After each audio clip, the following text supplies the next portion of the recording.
Hello बच्चों। तो यहाँ पे आज के सेक्शंस में हम लोग देखो क्या देखने जा रहे हैं। तो सेल ऑर्गेनल्स हमने डिस्कस किया था, क्लियर है ना, कि डिफरेंट जो स्ट्रक्चर्स प्रेजेंट होते हैं सेल के अंदर उन्हें हम सेल ऑर्गेनल्स बोलते हैं। और हर ऑर्गेनल्स का ना एक पर्टिकुलर एक स्पेसिफिक फंक्शन होता है, क्लियर है, जिस वजह से सेल ओवरऑल सारे फंक्शंस को परफॉर्म कर पाता है। और ओवरऑल अगर देखा जाए तो हमारा बॉडी सही तरीके से फंक्शनल रह पाता है, क्लियर है ना। अब यहाँ पे देखते हैं हम सबसे पहला जो ऑर्गेनल हमें पढ़ना है दैट इज इंडोप्लाज्मिक रेटिकुलम। यहाँ पे सबसे पहला ऑर्गेनल हमें क्या पढ़ना है, तो इंडोप्लाज्मिक रेटिकुलम, शॉर्ट में इसे ईआर भी बोलते हैं, क्लियर है ना। इसके दो टाइप होते हैं, तुम्हें देखो आगे जाके मिल जाएगा, आरईआर और एसीआर, क्लियर है ना। इन दोनों में बेसिक डिफरेंस क्या होते हैं उसे जरूर याद रखना, वो मैं बतलाऊंगा अभी थोड़ी देर में, तो समझोगे। यहाँ पे The endoplasmic reticulum is a large network of membrane bonded, देखो यहाँ पे भी membrane bonded है तुम्हारे ट्यूब्स एंड सीथ। यहाँ पे ट्यूब्स भी प्रेजेंट होंगे और साथ साथ सीथ लाइक स्ट्रक्चर भी प्रेजेंट होगा, क्लियर है ना। It looks like a long tubule or rod or oblong that is bag like structure, यानी कि उसके वेसिकल्स एक्चुअली क्या होते हैं, एंडोप्लाज्मिक रेटिकुलम के पार्ट्स होते हैं, क्लियर है। जैसे तुम्हारे सिस्टर्नी होते हैं, क्लियर है ना, देन वेसिकल्स होते हैं, ओके, देन ट्यूब्यूल्स होते हैं। तो इन्हीं के बारे में यहाँ पे बात की जा रही है कि कुछ ट्यूब लाइक स्ट्रक्चर होंगे, कुछ रॉन्ड स्ट्रक्चर्स होंगे और कुछ बैग लाइक स्ट्रक्चर्स भी हो सकते हैं, क्लियर है ना। The ER membrane is similar in structure to the plasma membrane. Structure में किसके जैसा है, तो जैसा तुम्हारा प्लाज्मा मेम्ब्रेन होता है वैसा ही ईआर का भी मेम्ब्रेन है, ओके। यहाँ तक क्लियर है। There are two types of ER, that is rough endoplasmic reticulum और दूसरा क्या है, तो स्मूथ इंडोप्लाज्मिक रेटिकुलम, यानी कि याद रखोगे यहाँ पे एसीआर और आरईआर। अब यहाँ पे देखो डिफरेंस क्या है इन दोनों में ना, एक सिंपल सा डिफरेंस समझना। देखो ईआर के दो टाइप हो गए। द फर्स्ट इज तुम्हारा एसीआर स्मूथ वाला and the second one is RER यानी रफ वाला। अगर इसे शॉर्ट में याद रखना है ना तो बस इसे स्मूथ याद रखना और इसे क्या याद रखना, रफ याद रखना। एंड द क्वेश्चन इज कि रफ हो कैसे गया। मान लो कोई सरफेस है, मान के चलो कोई सरफेस एक एक तुम्हारा व्हाइट बोर्ड है, वो स्मूथ है।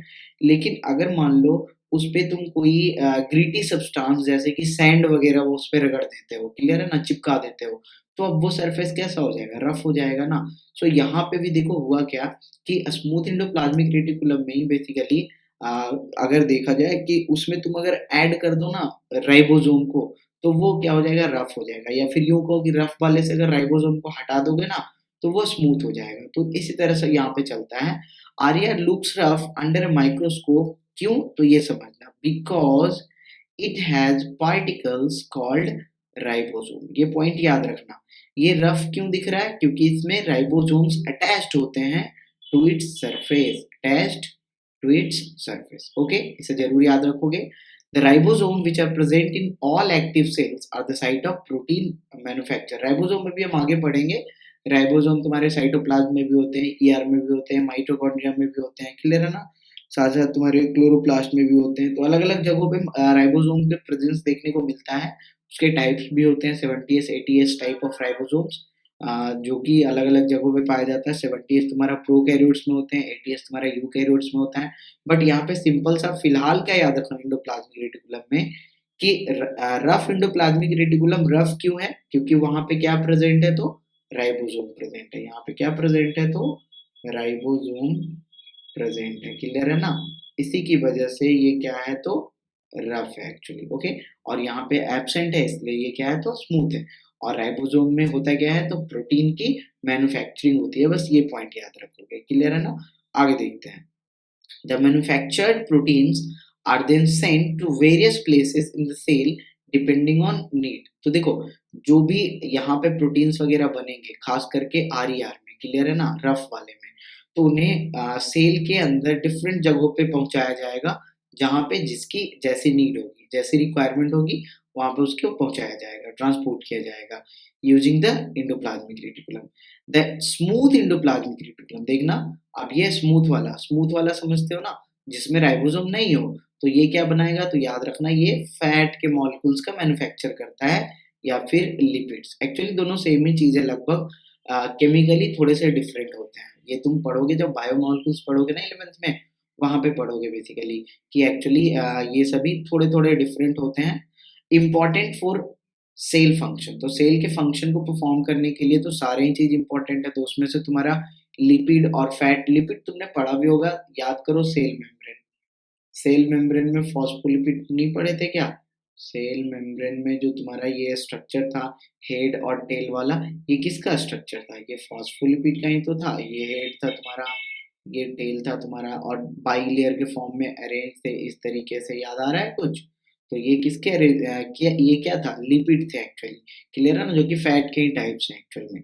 तो यहाँ पे ये बनाता है बेसिकली कौन तुम्हारा, तो smooth endoplasmic reticulum. This process is known as membrane biogenesis. तो देखो यहाँ से एक इंपॉर्टेंट क्वेश्चन बनेगा, मेम्ब्रेन बायोजेनेसिस से रिलेटेड, और जो ऑर्गेनल्स हैं वो कौन है, इसे जरूर याद रखना। मेम्ब्रेन बायोजेनेसिस क्या है, तो देखो क्यों बोल रहे हैं वो समझो।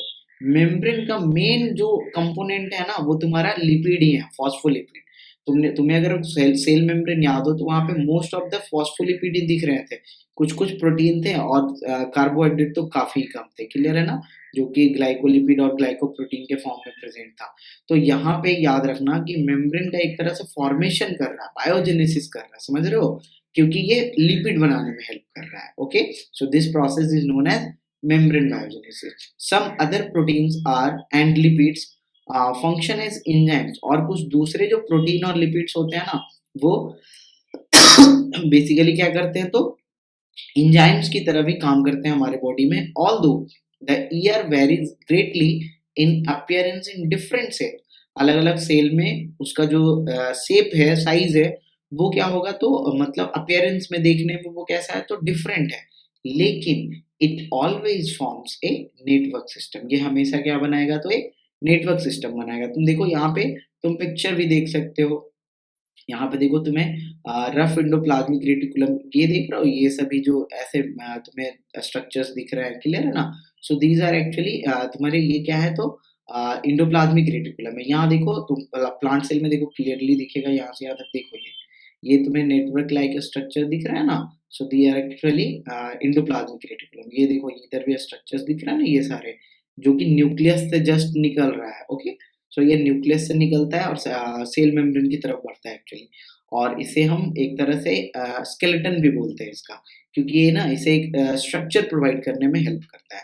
तो ये समझ गए तुम एंडोप्लाज्मिक रेटिकुलम। आगे देखना, thus one function of endoplasmic reticulum is to serve as channel for the transport of materials, specially किसका, तो प्रोटीन और लिपिड का, क्लियर है ना? Between various regions of the cytoplasm और between the cytoplasm and the nucleus. तो cytoplasm में different organelles हैं, जहां पे जिसको चाहिए पहुंचाने का काम करेगा, या फिर साइटोप्लाज्म से न्यूक्लियस में भी चाहिए तो न्यूक्लियस में भी पहुंचाने का काम करेगा।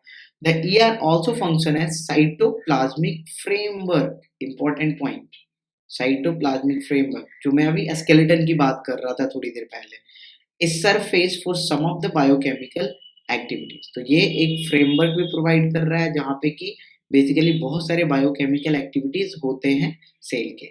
इन द लीवर सेल, जैसे देखो लीवर सेल में the group of animal called vertebrates, chapter 7 यानी डाइवर्सिटी में तुम्हें वर्टिब्रेट्स पढ़ने हैं। वर्टिब्रेट्स समझ लो हायर ऑर्गेनिज्म, जैसे वी आर वर्टिब्रेट्स एक्चुअली, ठीक है? सो वर्टिब्रेट्स के लीवर सेल की अगर बात करें हम, तो ACR plays a crucial role in detoxifying many poisons and drugs. तो यहाँ पे ACR का एक और रोल आ गया, और वो क्या, तो डिटॉक्सिफिकेशन। और डिटॉक्सिफिकेशन वो भी कहाँ, तो लीवर में, क्लियर है ना? तो लीवर में डिटॉक्सिफिकेशन का काम कौन करता है, तो ACR। तो देखो, to conclude we can say RER अगर है तो वो प्रोटीन सिंथेसिस कर रहा है, और ACR अगर है तो वो लिपिड बना रहा है, क्लियर है ना? और साथ ही साथ डिटॉक्सिफिकेशन भी कर रहा है बहुत सारे पॉइजन्स का, ड्रग्स का, जो हमारे बॉडी में या तो जानबूझकर या गलती से गया हो, क्लियर है ना? जैसे अगर मान लो तुम अभी आ, खाना ही खा रहे हो, तो अगर अभी जो खाना खाते हो बहुत सारे प्लांट प्रोडक्ट्स, तो प्लांट में तुम्हें पता है फर्टिलाइजर्स वगैरह यूज होते हैं, तो वो केमिकल्स अल्टीमेटली हमारे बॉडी में ही आ रहा है ना, so they are toxins actually, poisons actually. तो उन्हें डिटॉक्सिफाई करने का थोड़ा बहुत काम कर देता है तुम्हारा ACR, ताकि तुम उससे बच सको, उसके बैड इम्पैक्ट से बच सको। अगर ये नहीं हो ना, तो फिर वो ज़्यादा इम्पैक्ट करेगा तुम पे, ये उसके इम्पैक्ट को थोड़ा बहुत मिनिमाइज़ करने का काम करता है, ओके? डिटॉक्सिफाइंग कहने का मतलब कि पॉइज़नस नेचर को डिक्रीज़ कर देना, क्लियर है ना? यानी उसे लेस हार्मफुल बना देना, ओके? चलो, तो ये तुम्हारा एंडोप्लाज़्मिक रेटिकुलम यहाँ पे खत्म हुआ, आगे देखते हैं। Next topic is Golgi apparatus, clear है ना? गोल्गी apparatus या गोल्गी बॉडी या गोल्गी कॉम्प्लेक्स, बहुत सारे नाम से जानते हैं, लेकिन इसका एक स्पेशल नाम है, वो याद रखना। वो तुम्हें काम देगा, दैट इज़ डिक्टियोसोम। और डिक्टियोसोम कहाँ बोलते हैं? तो प्लांट में बोलते हैं। प्लांट में गोल्गी बॉडी को क्या बोलते हैं? तो डिक्टियोसोम बोलते हैं। चलो आगे बढ़ते हैं हम। यहाँ देखना, the Golgi apparatus first described by Camillo Golgi. किसने इसको डिस्कवर किया था, डिस्क्राइब किया था? तो कैमिलो गोल्गी ने।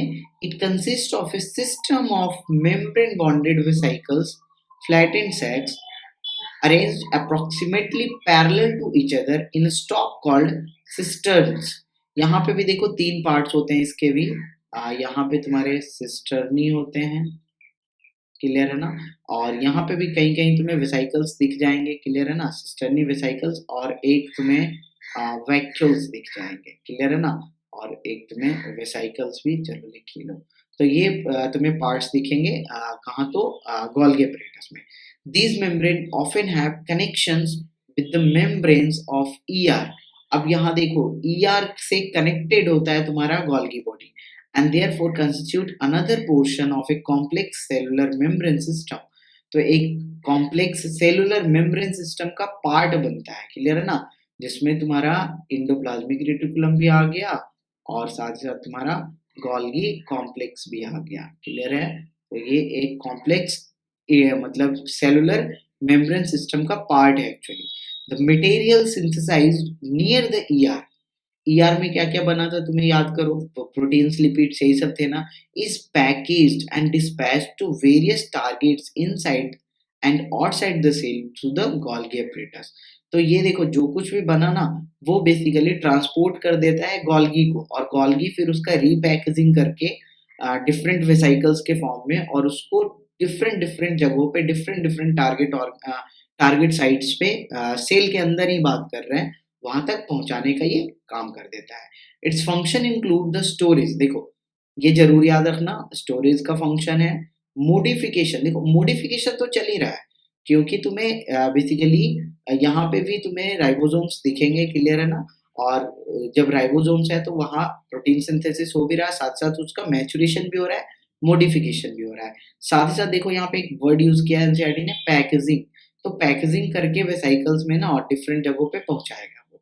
Packaging of products in vesicles, समझ रहे हो? वेसिकल्स में उसे पैक करेगा, उस पार्टिकुलर सब्सटेंस को जो बना है, कहाँ? तो ईआर और गोल्गी बॉडी के हेल्प से, और उसे पैक करके डिफरेंट जगहों पे वो ट्रांसपोर्ट कर देगा। In some cases complex sugar may be made from simple sugar in the Golgi apparatus। देखो, सिंपलर शुगर आता रहेगा गोल्गी apparatus में ढेर सारे, वो एक दूसरे के साथ बाइंड करके और क्या बना लेगा? तो एक कॉम्प्लेक्स शुगर बना लेगा। तो ये गोल्गी apparatus में ही काम चलेगा। तो this is called modification. Actually क्या हुआ? सिंपल से कॉम्प्लेक्स में कन्वर्ट हो गया। सो इजंट दिस मॉडिफिकेशन? ये क्या है? तो मॉडिफिकेशन है। The Golgi apparatus is also involved in the formation of lysosome. ये भी याद रखना। लाइसोसोम क्या है? अभी पढ़ेंगे हम थोड़ी देर में, क्लियर है ना? तो लाइसोसोम भी बेसिकली एक ऑर्गेनेल्स ही है फिलहाल तुम्हारे लिए, है ना? क्या करता है, कहाँ होता है, वो देखेंगे आगे। तो ये गोल्गी apparatus लाइसोसोम के फॉर्मेशन में भी हेल्प करता है, ओके? सो फाइनली हम क्या याद रखेंगे कि गोल्गी apparatus देखो स्टोरेज कर रहा है, मॉडिफिकेशन कर रहा है, पैकेजिंग का काम कर रहा है वेसिकल्स में, उनके प्रोडक्ट्स को जो ईआर और गोल्गी apparatus ने मिलकर बनाया बेसिकली, और फिर उसे ट्रांसपोर्ट कर देता है डिफरेंट पार्ट्स तक, ओके? और साथ ही साथ लाइसोसोम के फॉर्मेशन में भी हेल्प करता है, क्लियर है यहाँ तक? देखो यहाँ पे जिन्होंने बेसिकली फर्स्ट टाइम ऑब्जर्व करा था गोल्गी apparatus को, उनके बारे में दिया गया है, पढ़ते हैं इसे।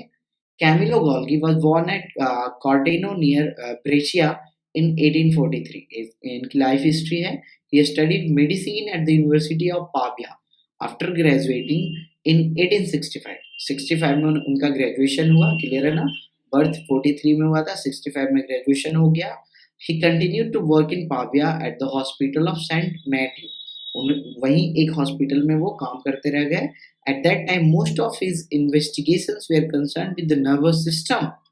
तो इनका जो भी बेसिकली इन्वेस्टिगेशन रिसर्च जो भी चलता था वो किस पे था, तो नर्वस सिस्टम पे, दैट इज न्यूरॉन्स वगैरह है ना। In 1872 he accepted the post of chief medical officer, यानी इनका प्रमोशन हो गया है ना, at the hospital for the chronically sick at Abbiategrasso, यानी कि जो कि क्रॉनिक डिजीज समझते हो ना, जो कि लंबे समय तक चलता हो। तो बहुत सारे जो पेशेंट थे जो क्रॉनिकली सिक थे उनको देख रेख के लिए, क्लियर है ना। He first started his investigation into the nervous system, पहले नर्वस सिस्टम में उन्होंने शुरुआत किया। In a little kitchen of this hospital, उसी हॉस्पिटल के एक छोटे से किचन वाले रूम में उन्होंने अपना ये सारा इन्वेस्टिगेशन शुरू किया, which he had converted into a laboratory, जिससे किचन को उन्होंने क्या कर दिया था, तो लेबोरेटरी में कन्वर्ट कर रखा था, मतलब अपने पर्पस के लिए basically. However, the work of greatest importance which Golgi carried out was a revolutionary method of staining individual nerve and cell structure. तो एक-एक नर्व को या फिर सेल के स्ट्रक्चर को उन्होंने स्टेन करने का मेथड का इजाद किया, क्लियर है ना, जो कि एक तरह से रिवॉल्यूशनरी था। This method is referred to as the black reaction, ये याद रखोगे चाहो तो कि ब्लैक रिएक्शन क्या है, तो black reaction is actually a method of staining of individual nerve and cell structures, clear है ना, this is called black reaction.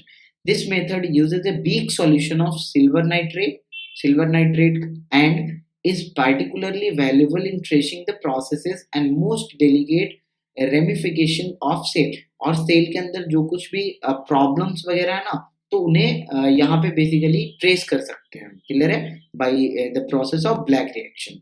Although his life all through his life he continued to work on these lines, और ये करते ही रह गए हैं काम इन्हीं सब चीज़ों पे, modifying and improving this technique, और ये जो ब्लैक रिएक्शन था ना इसी को मॉडिफाई करते रह गए हैं, इम्प्रूव करते रह गए हैं। Golgi received the highest honors and award in recognition of his work, और उन्हें अपने काम के लिए मतलब नोबेल प्राइज भी मिला। He shared Nobel Prize in 1906 with Santiago Ramon Cajal for their work on the structure of nervous system, तो नर्वस सिस्टम के स्ट्रक्चर पे इन्हें और सैंटियागो रैमनी कैजाल दोनों को बेसिकली नोबेल प्राइज दिया गया 1906 में। Okay, so this was the life history actually, इसे खुद से भी पढ़ सकते हो, कोई प्रॉब्लम नहीं है यहाँ पे, कुछ समझने लायक यहाँ पे नहीं है, बस एक चीज इंपॉर्टेंट है, वो एक क्या है, ब्लैक रिएक्शन, क्लियर है ना।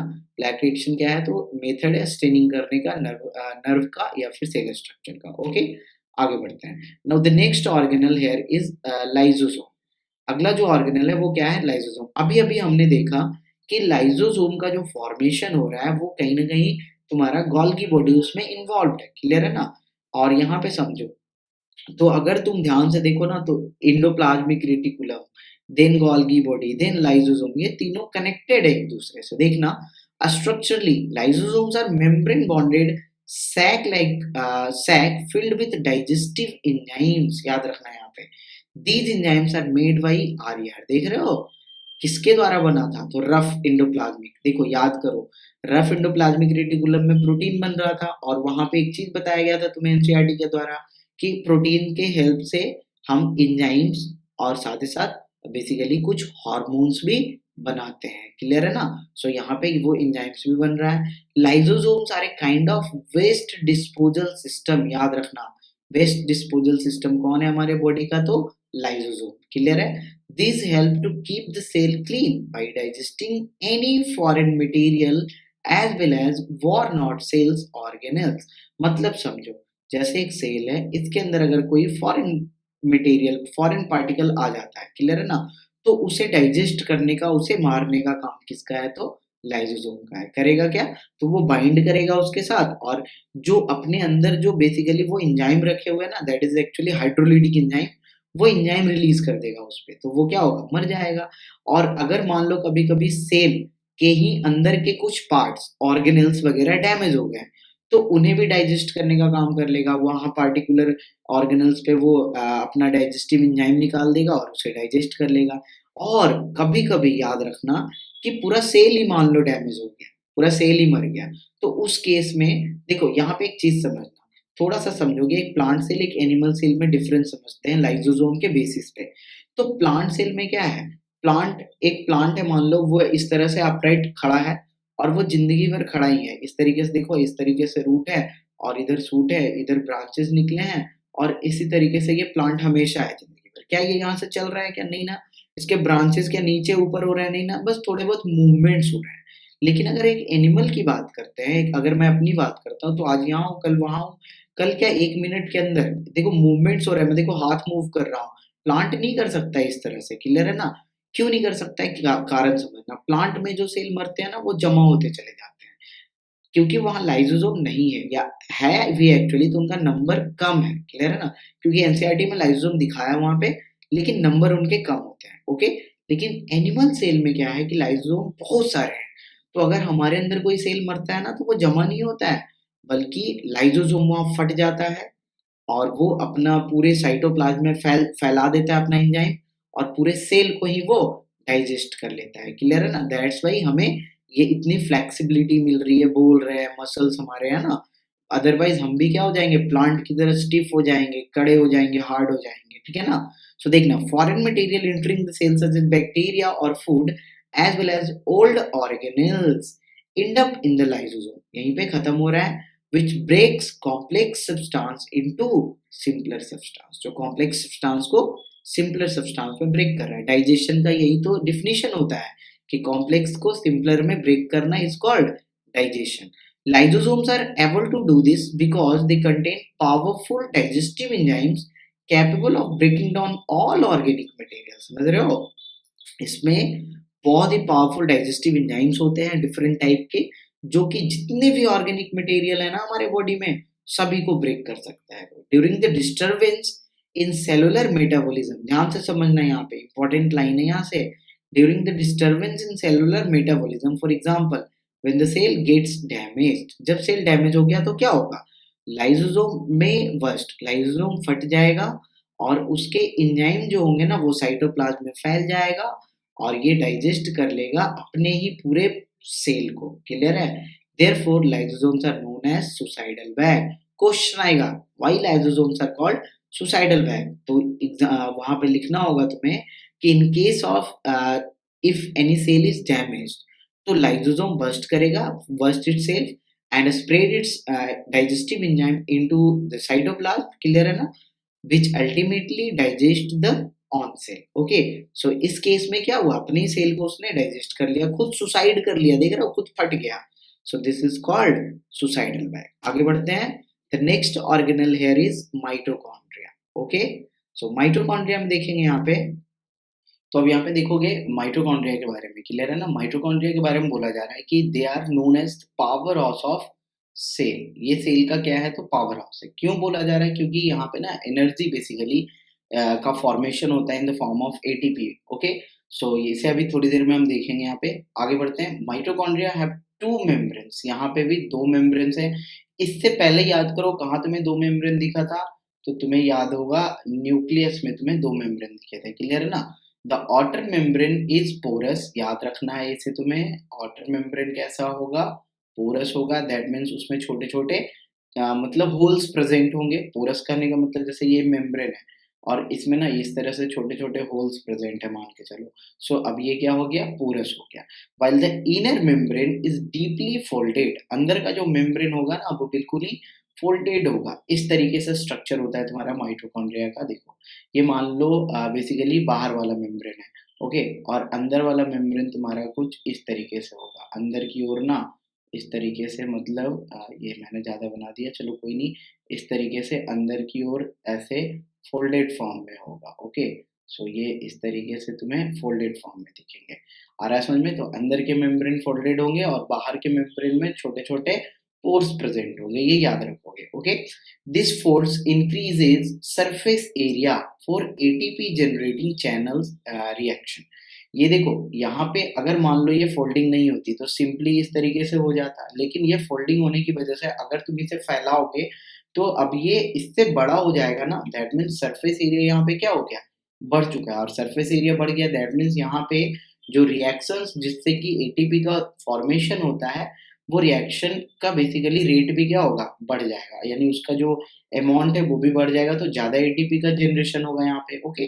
The energy required for various chemical activities needed for life is released by mitochondria in the form of ATP. Full form जरूर याद रखोगे, एडिनोसिन ट्राइफॉस्फेट। तो हमें लाइफ को चलाने के लिए, डिफरेंट एक्टिविटीज को परफॉर्म करने के लिए जो भी एनर्जी चाहिए वो हमें कहाँ से मिल रहा है, तो एटीपी मॉलिक्यूल से मिल रहा है। और ये एटीपी मॉलिक्यूल्स बेसिकली कहाँ फॉर्म होते हैं, तो माइटोकॉन्ड्रिया में फॉर्म होते हैं। क्लियर है ना? आगे देखते हैं, ATP is known as energy currency. Question आता है कि एनर्जी करेंसी क्यों बोलते हैं इसे। तो देखो, करेंसी का सीधा सा मतलब क्या होता है कि जिससे चीजों का हम लेन देन कर सके। तो यहाँ एटीपी का भी सेम फंक्शन है। एटीपी का यूज करके ना हम जहाँ पे भी मतलब कि एनर्जी का यूटिलाइजेशन करना हो, जैसे मुझे बोलना है तो यहाँ पे एक बोलना एक मैकेनिज्म है, वहां पे मुझे कुछ उसे देना पड़ेगा बोलने के लिए, सेल्स को, ताकि वो मुझे बोलने में हेल्प करे, बॉडी के मतलब सॉरी मसल्स वगैरह को मूव करने में हेल्प करे। तो वहां पे एटीपी देना पड़ेगा मुझे। आ रहा है समझ में? और साथ-साथ हमारे हम होम्योथर्मल है, पता है तुम्हें, हमारे बॉडी का टेम्परेचर कांस्टेंट होता है, एनवायरनमेंट के अकॉर्डिंग चेंज नहीं करता है इंटरनल बॉडी टेम्परेचर। तो उसे मेंटेन करने के लिए भी इनफैक्ट हमें एनर्जी की जरूरत पड़ती है। Okay, so energy currency of the cell क्या है, तो एटीपी है। Power house of the cell क्या है, तो माइटोकॉन्ड्रिया है। याद रखोगे, the body uses energy stored in ATP for making new chemical compounds and for mechanical work. तो नए कंपाउंड्स बनाने में और साथ-साथ मैकेनिकल वर्क में भी। देखो, नए कंपाउंड्स बनाने में इसका मतलब समझ रहे हो, इवन जो नए सेल बनते हैं ना, उसमें भी तुम्हारा एटीपी यूज होता है, क्योंकि जो सेल मतलब सेल साइकिल जो होता है, क्लियर है ना, जिसमें कि माइटोसिस मायोसिस चलता है, तो उधर भी तुम्हारा एनर्जी का रिक्वायरमेंट पड़ता है। Okay, so mitochondria are strange organelles in the sense that they have their own DNA and ribosome. और सिर्फ माइटोकॉन्ड्रिया नहीं है, इसके साथ साथ तुम्हारा क्लोरोप्लास्ट भी है। क्लियर है ना? तो माइटोकॉन्ड्रिया के साथ साथ क्लोरोप्लास्ट भी है। और ऐसे ऑर्गेनल, ध्यान से सुनना, यहाँ से क्वेश्चन बनेगा, ऐसे ऑर्गेनल जिनके पास खुद का डीएनए और खुद का राइबोसोम हो, वैसे मेम्ब्रेन को हम बोलते हैं सेमी ऑटोनोमस। लिख लो यहाँ पे, सेमी ऑटोनोमस ऑर्गेनल। क्लियर है ना? तो मतलब माइटोकॉन्ड्रिया और क्लोरोप्लास्ट क्या है, तो सेमी ऑटोनोमस है। Therefore mitochondria are able to make some of their own proteins. तो खुद से बना लेगा। अदरवाइज प्रोटीन बनाने के लिए तुम्हें पता है ना किसका रोल है, तुम्हारा न्यूक्लियस के अंदर बेसिकली जाना पड़ेगा, या यूं कहो कि राइबोसोम्स। क्लियर है? तो यहाँ पे ऑलरेडी राइबोसोम्स है, तो यहाँ खुद बना लेगा। इवन यहाँ पे अपना कॉपी भी कर लेगा, क्योंकि इसके पास खुद का डीएनए भी तो है ना, तो इन्फॉर्मेशन भी प्रेजेंट है, तो खुद भी बना लेगा। और साथ ही साथ प्रोटीन्स बनाने के लिए भी डीएनए की जरूरत पड़ती है, क्योंकि इन्फॉर्मेशन के बिना वो पॉसिबल नहीं है प्रोटीन सिंथेसिस। प्रोटीन सिंथेसिस एक लंबा सा टॉपिक है जो तुम पढ़ोगे, अभी नहीं पढ़ोगे, आगे के क्लासेस में पढ़ोगे। ओके, सो आगे देखते हैं हम। नेक्स्ट ऑर्गेनल हमारा क्या है, तो प्लास्टिड। अभी इसी की बात कर रहे थे, क्लोरोप्लास्ट इसी के अंदर आता है। देखते हैं इसे। So plastids are present only in plant cell. Most important point, ये कहाँ प्रेजेंट है, प्लांट सेल में सिर्फ। तो अगर कहीं तुम्हें डिफरेंस लिखना हो प्लांट सेल और एनिमल सेल का, तो ये डिफरेंस तो लिख ही सकते हो ना। आगे बढ़ते हैं। There are two types of plastid. दो तरह के प्लास्टिड है। First is chromoplast, that is coloured plastid. और दूसरे हैं तुम्हारे ल्यूकोप्लास्ट, जिसमें कि व्हाइट होते हैं या कलरलेस होते हैं। तो जो ल्यूकोप्लास्ट है ना, उसका मेन फंक्शन होता है स्टोरेज का। ओके, और जो कलर्ड प्लास्टिड है उसका फंक्शन अलग अलग होता है। उसी में तुम्हारा फिर क्लोरोप्लास्ट भी आ जाता है, जिसका फंक्शन तुम्हारा फोटोसिंथेसिस में होता है। आगे देखना, chromoplast containing the pigment chlorophyll. अब क्रोमोप्लास्ट में ही अगर क्लोरोफिल प्रेजेंट है तो उसे हम क्या बोल रहे हैं, क्लोरोप्लास्ट बोल रहे हैं। क्लियर है ना? कहीं कहीं कुछ बुक्स में ऐसे देखोगे कि तुम्हें क्लोरोप्लास्ट और क्रोमोप्लास्ट को अलग अलग टाइप करके बतलाया जाएगा, लेकिन है तो क्लोरोप्लास्ट भी कलर्ड पिगमेंट ना, तो उसे भी क्रोमोप्लास्ट के अंदर हम रख सकते हैं। ओके, और ल्यूकोप्लास्ट क्या है, तो वो कलरलेस है। Chloroplast are important for photosynthesis. Chloroplast किसके लिए जरूरी है, तो देखो ना, क्लोरोफिल। क्लोरोफिल पढ़ते आए हो ना बच्चे से कि क्लोरोफिल क्या करता है, सनलाइट को ट्रैप करता है, उसके बाद आगे का रिएक्शन होता है, फोटोसिंथेसिस होता है। सो फोटोसिंथेसिस में हेल्प करेगा तुम्हारा क्लोरोप्लास्ट, क्योंकि वही तो है chlorophyll. Chloroplast also contain various yellow or orange pigment in addition to chlorophyll। तो क्लोरोफिल वाला तो तुम्हारा क्लोरोप्लास्ट है ही, बाकी दूसरे दूसरे टाइप के भी तुम्हें क्रोमोप्लास्ट मिल जाएंगे, क्लियर है ना, जिसमें येलो पिगमेंट, ऑरेंज पिगमेंट, इस टाइप के पिगमेंट्स देखने को मिलेगा।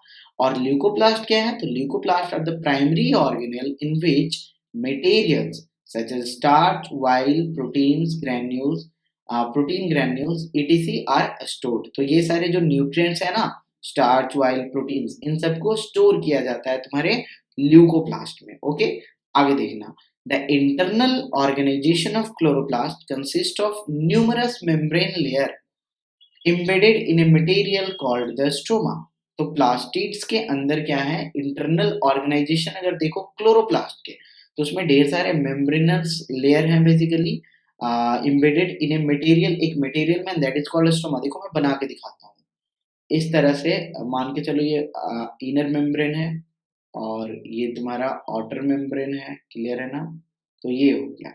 अब इसके अंदर क्या बोला जा रहा है कि ढेर सारे मेम्ब्रेनस स्ट्रक्चर्स होंगे प्रेजेंट, इस तरह से ना ऐसे स्ट्रक्चर्स प्रेजेंट होते हैं, क्वाइंस लाइक स्ट्रक्चर्स प्रेजेंट होते हैं तुम्हारे क्लोरोप्लास्ट में, क्लियर है ना, और ये कनेक्टेड भी होते हैं एक दूसरे से, इस तरह से स्ट्रक्चर्स प्रेजेंट होते हैं और ये इम्बेडेड होंगे ना। ये देखो ये एम्प्टी स्पेस जो दिख रहा है ना, इसमें जो फ्लूइड मैं भर रहा हूँ इसमें इम्बेडेड है, तो इस एम्प्टी स्पेस को ही हम बोल रहे हैं स्ट्रोमा, और इसे क्या बोलते हैं, तो इसे बोलते हैं हम ग्रैना, क्लियर है, या यू कहो ग्रैनम, ग्रैना तुम्हारा प्लूरल हो जाता है। ओके, और दो ग्रैना को बीच में कनेक्ट करने वाला जो होता है ना, इसे बोलते हैं stromal lamellae, stromal lamellae. Okay, और साथ ही साथ ये जो ग्रैनम में जो एक तुम्हें क्वाइन लाइक स्ट्रक्चर दिख रहा है ना, दिस इज कॉल्ड थैलेक्वाइड, और थैलेक्वाइड के ही सरफेस पे ना तुम्हें क्लोरोफिल दिखेंगे। आगे बढ़ते हैं, these are similar to mitochondria in external structure like the mitochondria, plastid also have their own DNA and ribosome. तो ये भी हो गया ना सेमी ऑटोनोमस, समझ रहे हो, सेमी ऑटोनोमस मतलब इसे कॉपी करने के लिए ना न्यूक्लियस का हेल्प नहीं लेना पड़ेगा, क्योंकि इसके पास खुद डीएनए है, खुद राइबोसोम है, तो इंफॉर्मेशन भी प्रेजेंट है, प्रोटीन भी बना सकता है, अपना कॉपी भी कर सकता है, कोई प्रॉब्लम की बात यहाँ पे नहीं है। ओके, आगे बात करते हैं, एक और ऑर्गेनल हमारे पास है, that is vacuole. Okay, so vacuole, देखो वैक्यूल एक्चुअली एक वर्ड है वैकस जिससे आया है, जिसका मतलब होता है एम्प्टी स्पेस। तो वैक्यूल्स सिंपल से समझो ना, एम्प्टी स्पेस है और उस एम्प्टी स्पेस में कुछ भरेगा ना, तो वहां पे टाइप ऑफ वैक्यूल्स डिसाइड हो जाएगा। जैसे देखो, वैक्यूल्स और स्टोरेज सैक्स फॉर सॉलिड और लिक्विड, समझ रहे हो, सॉलिड लिक्विड उसमें भरने वाला है, क्लियर है ना। Vacuoles are small sized in animals cell while plant cell have very large vacuole. Animal में देखो, या तो वैक्यूल्स कहीं कहीं तुम्हें एब्सेंट भी दिखेंगे या कहीं कहीं प्रेजेंट भी होंगे, तो छोटे होंगे, हाँ उनका नंबर एक से ज्यादा हो सकता है। लेकिन अगर प्लांट सेल की बात करें तो वहां एक ही होगा, सेंट्रल होगा और बड़ा होगा, समझ में आ रहा है, यानी मोस्ट ऑफ द जो बेसिकली स्पेस है ना प्लांट सेल में, वो वैक्यूल ही ऑक्यूपाई कर जाएगा। देखो अगला पॉइंट वही है, the central vacuole of some plant cell may occupy 50 to 90% of the cell volume. पूरे सेल का लगभग 50 से 90% कौन ऑक्यूपाई कर रहा है, तो सेंट्रल वैक्यूल। ओके, और ये कहाँ प्रेजेंट है, तो प्लांट की बात हो रही है। Okay, in plant cell vacuoles are full of sap, cell sap. अब देखो यहाँ पे एक वर्ड आया सैप, सैप का मतलब क्या होता है, तो देखो वाटर प्लस मिनरल्स, क्लियर है ना, plus different type of basically amino acids plus salts, तो इन सबको एक साथ में ना हम सैप बोल देते हैं। तो अगर वैक्यूल में सैप भर गया है, समझना, अगर वैक्यूल में सैप भरा हुआ है, so now this vacuole is called sap vacuole. Okay, and provide turgidity and rigidity to the cell. देखो वाटर जा रहा है तो टर्जिडिटी तो ऑब्वियसली प्रोवाइड करेगा, इंडोऑस्मोसिस के थ्रू, समझ सकते हो तुम। Many substances of importance in the life of the plant cell are stored in vacuole. बहुत सारी चीज जो प्लांट के लाइफ में मतलब इंपॉर्टेंट है, उन्हें कहाँ स्टोर किया जाता है, तो वैक्यूल्स में ही स्टोर किया जाता है। These include amino acid, sugar, various inorganic और organics acids and some proteins. तो इन सब चीजों को स्टोर करके रखा जाता है in single celled organism like amoeba. The food vacuole, याद रखना, food vacuole contain the food items that the amoeba has consumed. Amoeba में तुम याद करो इंडोसाइटोसिस मैंने पढ़ाया था, तो वहां से क्या हुआ था कि फूड अंदर आ गया था अमीबल सेल में, क्लियर है ना, और वो वैक्यूल्स के अंदर चले गए थे। Now this is called food vacuole, क्योंकि इस वैक्यूल में क्या आ रहा है, फूड आ रहा है। मैंने अभी क्या बोला कि वैक्यूल एम्प्टी स्पेस है, उसमें जो कुछ भी भर जाएगा उसके अकॉर्डिंग उसका नाम फिक्स कर दो। तो फूड आ गया तो फूड वैक्यूल हो गया। ओके, सो यहाँ पे ये फूड वैक्यूल हो गया, यहाँ पे इसी में डाइजेशन वगैरह होता है। In some unicellular organisms, specialized vacuoles also play important role in expelling excess water and some wastage from the cell। एक मिनट, फ्रॉम द सेल, और इन्हें हम बोलते हैं क्या, तो इन्हें बोलते हैं, मैं यहाँ लिख देता हूँ, contractile vacuole.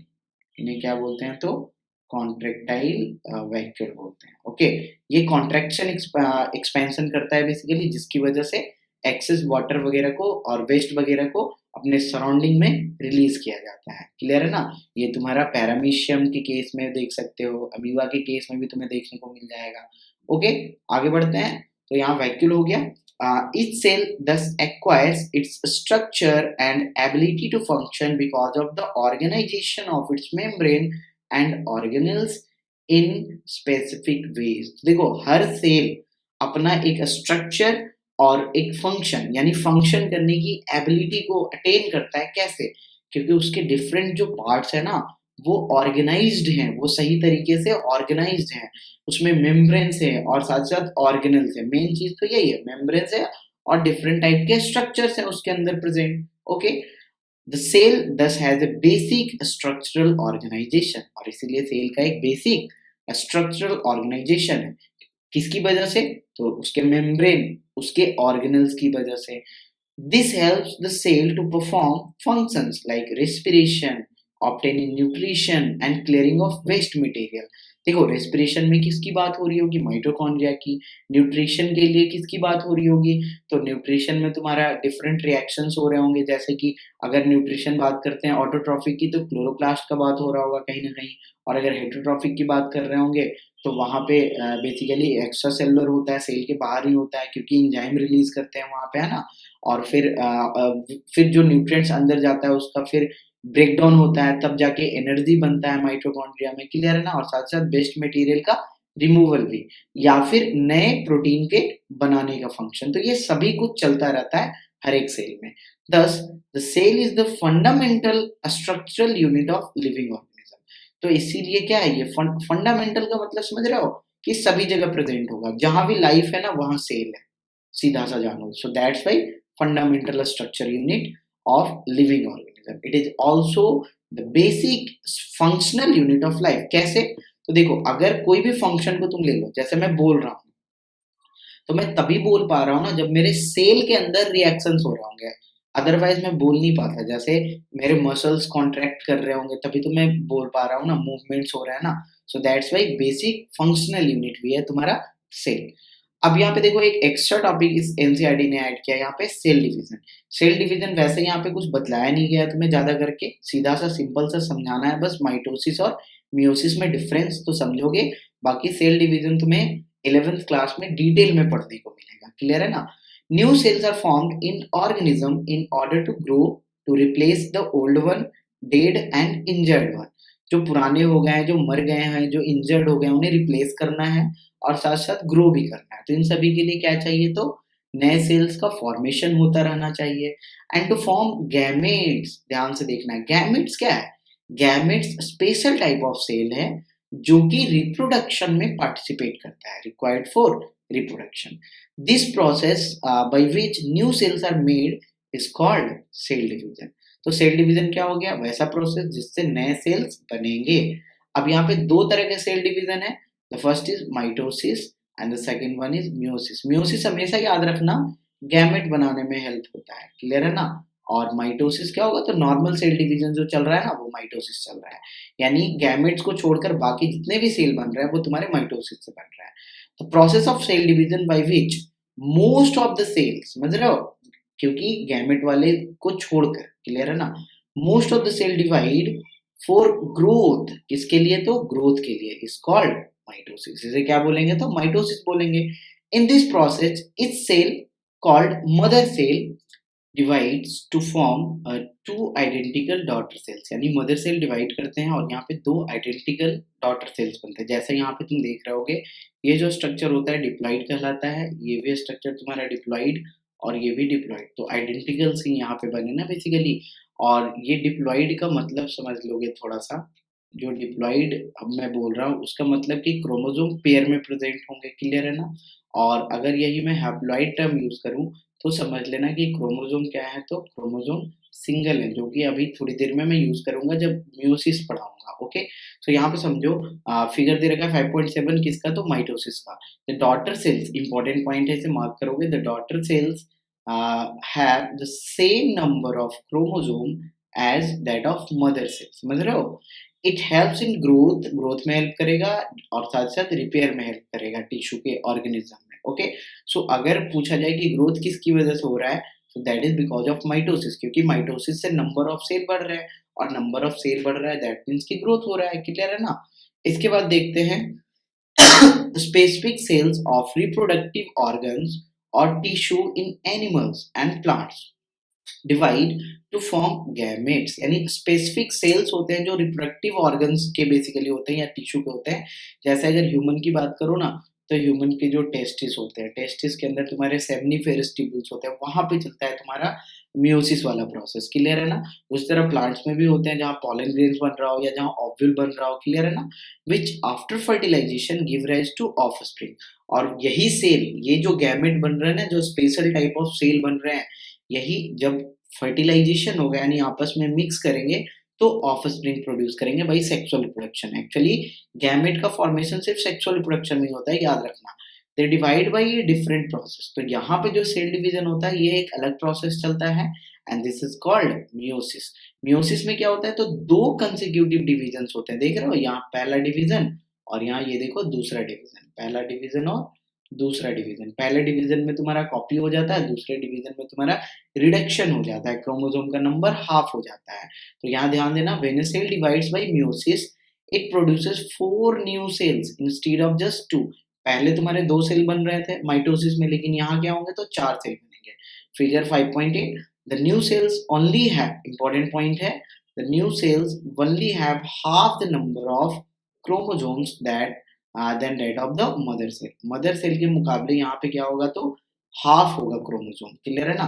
Can you think, तो यानी यहाँ पे ये क्या हो जाते हैं, हैप्लॉइड हो जाते हैं, क्या हो जाते हैं, तो हैप्लॉइड हो जाते हैं। Can you think of think as to why the chromosome number has reduced to half in daughter cells. देखो क्यों हुआ, क्योंकि देखो 2 गैमेट बना, मान लो एक मेल गैमेट बन रहा है और मान के चलो एक फीमेल गैमेट बन रहा है, क्लियर है ना?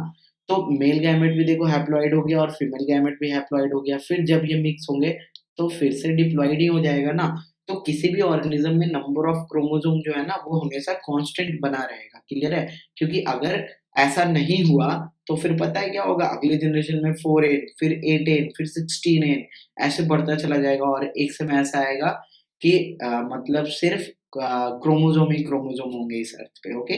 सो इसीलिए यहाँ पे मेयोसिस होना काफ़ी ज़रूरी है। और यूँ कहो ना कि अगर 2n से 4n हो जाएँगे ना आप, तो स्पेसीज़ ही चेंज कर जाएगा हमारा, समझ पा रहे हो? हम एक नए स्पेसीज़ बन जाएँगे।